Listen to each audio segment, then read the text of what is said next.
जनपद शाहजहांपुर की ग्राम पंचायत बिलंदपुर तहसील पुवाया के निवासी नवल किशोर पुत्र परशुराम पटेल ने आरोप लगाया कि उनके सहयोगी अनिल कुमार पुत्र बालक राम निवासी मुड़िया कुर्मयांत, उनके सहयोगी वीरू वर्मा एवं अनूप कुमार पुत्र विजय बहादुर निवासी तिहार अंजनपुर ब्लॉक बंडा ने मिलकर गठर बनाने वाली मशीन FPO सरकारी अनुदान के माध्यम से खरीदी थी, जिसमें अनुमानित लागत लगभग 38 लाख रुपए का खर्चा आया था, जिसमें 12 लाख रुपए सभी लोगों को जमा करने थे। बाद में छूट आने की बात कही गई थी, जिसमें मैंने वीरू को पैसे उधार दिए लगभग 30 लाख रुपए की।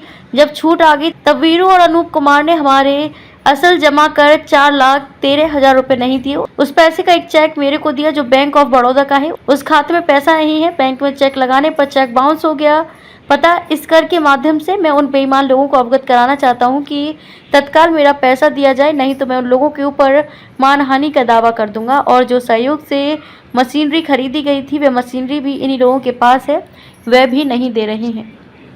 इंडिया न्यूज़ सच से ग्राम बिलंदापुर में नवल किशोर शराब परशुराम जी और अनिल कुमार वर्मा का नाम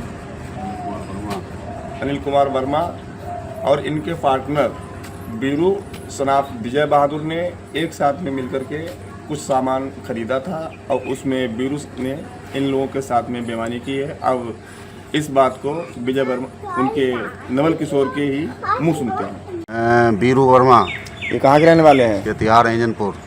ये आपके साथ में ही काम करते थे क्या? हाँ, सब साथ में सामान खरीदा था। उसका जो था गठरी बनाने वाला, ये जो अपने उसमें 2 बैलर थे, 2 हैरक थे, 2 टालियाँ थी और यही सब सामान खरीदा था। तो उसमें छूट आई थी तो बताया छूट का पैसा आएगा तब दे देंगे।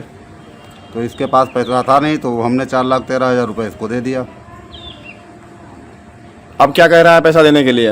और तब उसने चेक दी है, चेक हमने लगाया तो वो चेक बाउंस हो गया। अब वो बता रहा है कि पैसे नहीं देंगे, आपको जो करना हो वो कर लो। तीनों लोग आप लोग एक साथ? हाँ, साथ में ही, एक साथ में काम नहीं, ये सामान खरीदा था एक साथ में। पहले जो इसने वो गठरी बनाई तो उसका जो है हमने ट्रैक्टर यहाँ से भेजा और मुड़िया वालों ने भेजा और गठरी बनाई। हमारा ट्रैक्टर चला 10-15 दिन वहाँ और उसका भी कोई हिसाब नहीं किया। इसने 1 रुपये दिया नहीं, उसमें भी बता दिया नुकसान हो गया। और जो हमारे नाम पे जो हमने जो बैलर ख़रीदा था वो भी इसने रख लिया, वो भी नहीं दे रहा है और कह रहा है जो करना हो वो कर लो। FIR वगैरह दर्ज कराई है? हमने उसमें दी थी तहसील दिवस में। क्या हुआ उसमें? उसमें कुछ हुआ ही नहीं। उसमें उन्होंने बता दिया फर्जी है मामला। कई बार हुआ लेकिन फैसला जब होता है तो कहता है ठीक है, उसके बाद में इग्नोर कर देता है। साथ में बेईमानी करने वाले लोग कौन हैं? वीरू वर्मा सनाप विजय बहादुर और अनूप वर्मा सनाप विजय बहादुर। ये कहाँ के रहने वाले हैं? तिहार अंजनपुर ब्लॉक बंडा। वही हमारा जो है सामान दिलवाया जाए और जो रुपए है 4,13,000 रुपये वो रुपये दिलवाया जाए। टोटल सामान कितने का खरीदा था आपने? वो सामान टोटल था 38-39 लाख रुपए का। उसमें से कुछ पैसा उसने दिया था, उस समय नहीं दिया था?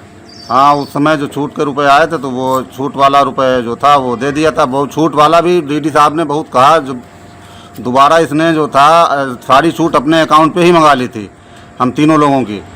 और जब DD साहब ने कहा तुझे जेल जाना पड़ेगा ये है वो है, तब इसने जो 3,30,000 रुपये हमारे खाते पे डाला और बाकी जो हमारा चेक का रुपये है वो अभी भी नहीं दे रहा है। कौन व्यक्ति है जिसने आपके साथ में बेईमानी की है? ये वीरू वर्मा तिहार अंजनपुर और अनिल कुमार, वो क्या नाम, अरे हाँ जी बताएं क्या हुआ है आपके साथ? नगु पर कर लो। 4,13,000 रुपये का चेक दिया था जिसको जो हमसे उसने एडवांस पैसा लिया था सामान खरीदने के लिए। उसके पास पैसा था नहीं तो वो पैसा जो था हमने दे दिया था 4,13,000 रुपये। और वो उसका जब पैसा मांगते रहे तो टाल मटोल करता रहा, बोला कि वो छूट आ जाए तब दे देंगे। जब छूट आई उसके बाद में भी मांगा तो पैसा नहीं मिला।